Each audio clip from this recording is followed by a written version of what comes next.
Түнгі сағат 3-те оянып кетесіз бе? Жүрегіңіз қатты соғып, қайта ұйықтай алмай қаласыз ба? Бұл жай ғана ұйқысыздық емес.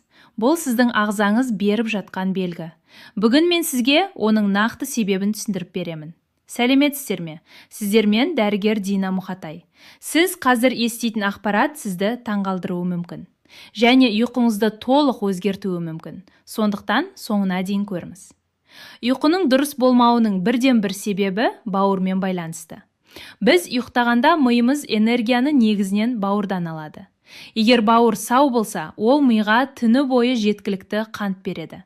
Ал бауырда проблема, қабыну немесе майлану болса, қант қорын жинау қиын болады. Сол кезде түнде қандағы қант деңгейі бірнеше рет жоғары төмен секіреді. Қант төмендегенде ми маған энергия керек деп сигнал береді. Бұл сигналды адреналин гормоны береді.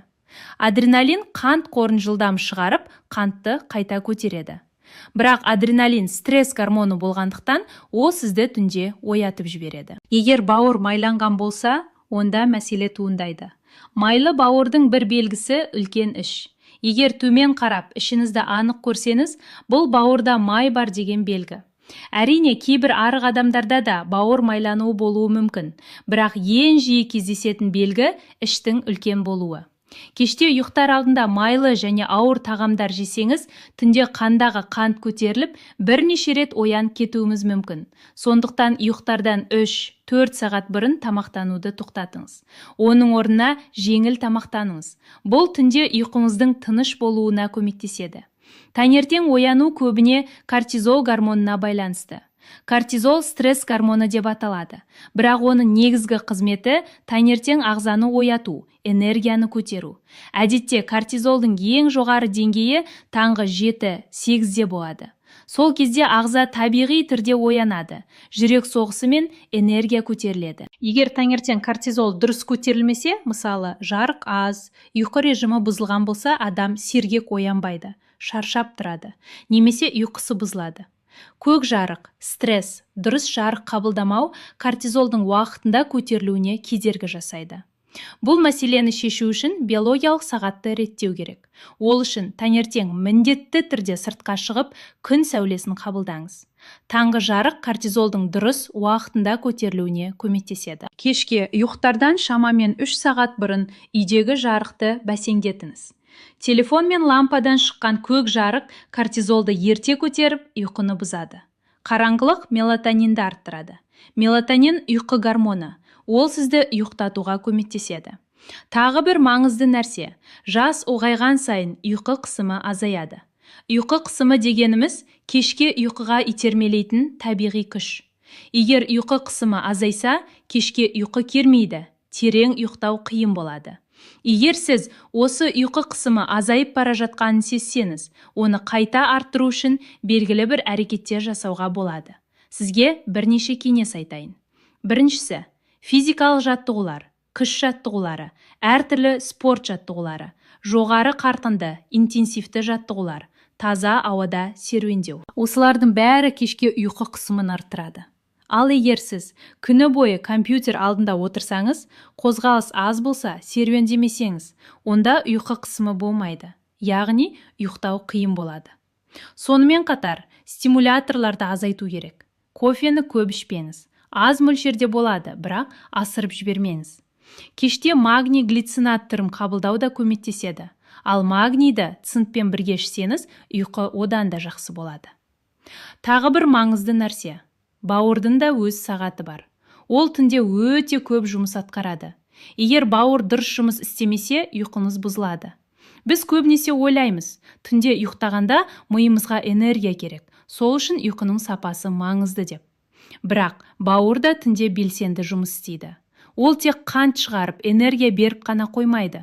Сонымен бірге майларды жағуға көмектеседі. Токсиндерді, зиянды заттарды шығарады. Өт бөліп, майлы тағамды қорытады. Дәрілерді ыдыратады. Химиялық заттарды тазалайды. Яғни, түнде ұйықтап жатқанда тек ми ғана емес, бауыр да маңызды жұмыс атқарады. Сондықтан бауырдың дұрыс жұмыс істеуі ұйқының сапасына тікелей әсер етеді. Сонымен қатар бауыр гистаминді шығарады. Егер бауыр гистаминді шығара алмаса, сіз түнде мұрныңыз бітеліп оянасыз. Сондықтан бауырдың жұмысы өте маңызды. Егер бауыр дұрыс жұмыс істемесе, ұйқы бұзылады. Таңертең шаршап оянасыз, өзіңізді жайсыз сезінесіз. Енді келесі сұрақ. Бауыр неге бұзылады? Себептерін қарастырайық. Бірінші себеп – қайта-қайта қыздырылған майлар. Мысалы, фастфудтағы майлар. Осындай майлар ағзада қабыну туғызады да, бауырға зиян келтіреді. Екінші себеп – өңделген тағамдар. Құрамында қант пен крахмал көп болады. Бұлар бауырды майландырып, жұмысын нашарлатады. Үшінші себеп – холиннің жетіспеуі. Холин бауыр үшін өте маңызды. Егер ол аз болса, бауыр дұрыс жұмыс істемейді. Сондықтан холинге бай тағамдарды жеу керек. Жұмыртқаның сарысы, бауыр, қызыл ет, балық, қырыққабат. Сапалы ұйқы үшін мыналарды жасаңыз. Алдымен қандағы қантты тұрақты ұстау керек. Ол үшін көмірсуларды аз тұтыну маңызды. Мысалы, тәттілер, ақ нан, газдалған сусындарды азайту. Көмірсуларды азайту инсулинге төзімділікті төмендетеді, яғни бауыр мен қантты дұрыс ұстайды. Нәтижесінде түнде қант секірулері болмайды, ұйқымыз тыныш және терең болады. Қосымша көмек ретінде тамақ алдында 1 стақан суға ас қасық алма сірке суын қосып ішіңіз. Бұл тіпті кешке де көмектеседі. Ұйықтардан 4 сағат бұрын тамақтануды тоқтату керек. Кешкі үзіліссіз тамақтану ағзаға зиян. Тамақ жеген кезде өт қабы жиырылып, өтті ішекке жібереді. Өт майлы тағамды қорытуға көмектеседі. Кейбір адамдарда өт аз бөлінеді. Соның салдарынан тағам толық қорытылмай, өт қоюланып қалады. Уақыт өте келе онда қалдықтар жиналып, тас пайда болады. Ал ащы көкшөптер, рукола, қышқыл дәмдерден лимон, алма, сірке суы, көкөністерден қызылша, сәбіз, брокколи және пайдалы зәйтүн майы өттің бөлінуін күшейтеді. Яғни, өт жақсы ағып, қоюлану болмайды. Тас түзуінің алдын алуға көмектеседі. Сапалы ұйқы бауырдың саулығымен байланысты болғандықтан, осылай бауырдың жұмысын жақсарту керек. Күкіртке бай тағамдар бауырға өте пайдалы. Яғни, күкірт бауырға токсиндерді сыртқа шығаруға көмектеседі. Өйткені бауыр токсин жинайтын емес, керісінше оларды тазалап шығаратын орган. Сондықтан бауырға көмектесу үшін күкіртке бай тағамдарды жеу керек. Мысалы, сарымсақ, пияз, брокколи, ашытылған қырыққабат, квашная капуста. Бұл тағамдар бауырдың жұмысын жақсартып, ағзаны жақсырақ тазалауға көмектеседі.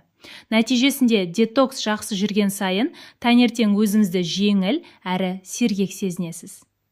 Бесінші себеп – кешкі уақытта үзіліссіз тамақтану. Фтобының витаминдері жүйкені тыныштандырады. Ұйықтар алдында ойдың мазасыздығын, уайымды азайтуға көмектеседі. Магний ұйқы үшін өте маңызды. Ол бұлшықеттерді босаңсытып, денені тыныштандырады және стресс гормоны кортизолды азайтады. Калийге бай тағамдарда пайдалы. Олар жүрек пен бұлшықеттердің дұрыс жұмыс істеуіне көмектеседі. Ұйқыны жақсартады. Мысалы, банан, авокадо, қызылша, сәбіз, бұршақ, шпинат, апельсин. Бұл тағамдарды күнделікті рационға қоссаңыз, ұйқыңыз тұрақты және сапалы болады. Қорытындылайтын болсақ, егер сіз түнде оянып кетсеңіз, бұл жай ғана ұйқы мәселесі емес. Бұл бауыр, гормондар және қандағы қанттың сигналы. Ағза сізге маған көмектес деп айтып жатыр. Сондықтан денсаулығыңызға мән беріңіз. Егер бұл ақпарат пайдалы болса, видеоға лайк басып, жақындарыңызға да жіберіңіз. Сіздермен дәрігер Дина Мұхатай. Денсаулығыңыз мықты болсын. Сау болыңыз.